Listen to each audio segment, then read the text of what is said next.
छोटे से गांव में शेरू नाम का एक शेर रहता था। पर ये कोई आम शेर नहीं था, ये नटखट और शरारती था।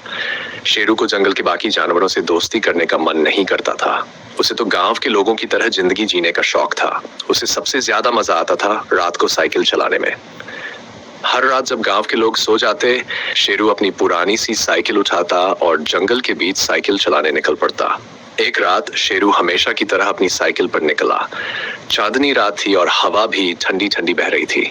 शेरू पूरे मजे में साइकिल चला रहा था और अपने मन ही मन गुनगुना रहा था, मैं शेरू, साइकिल का शहजादा। सब कुछ ठीक था, लेकिन अचानक उसे ऐसा लगा कि साइकिल थोड़ा भारी हो गई है। शेरू ने पीछे मुड़कर देखा तो कुछ नहीं दिखा। उसने सोचा शायद उसका वहम हो और फिर से साइकिल चलाने लगा। कुछ ही देर में फिर से साइकिल भारी लगने लगी। अब शेरू थोड़ा घबरा गया, पर उसने हिम्मत करके फिर से पीछे देखा। इस बार उसकी हालत खराब हो गई। साइकिल के पीछे सफेद कपड़ों में लिपटा एक भूत बैठा था। भूत की आंखें चमक रही थीं और वह शेरू की साइकिल के पीछे आराम से बैठा हुआ था, जैसे कोई राजा अपनी सवारी का आनंद ले रहा हो। शेरू का दिल तेजी से धड़कने लगा। उस डर के मारे साइकिल की गति बढ़ा दी, लेकिन भूत तो मजे से उसकी साइकिल पर सवार था, जैसे उसे कोई चिंता ही न हो। शेरू अब पसीने से लथपथ हो चुका था। उसने सोचा, अब तो मेरा खेल खत्म, ये भूत मुझे खा जाएगा। अचानक शेरू को एक विचार आया। उसने अपनी साइकिल को जोर से ब्रेक लगाकर रोका और साइकिल वहीं छोड़कर जंगल की ओर भागा। वह इतनी तेज दौड़ा कि उसकी सारी शरारतें भूल गई।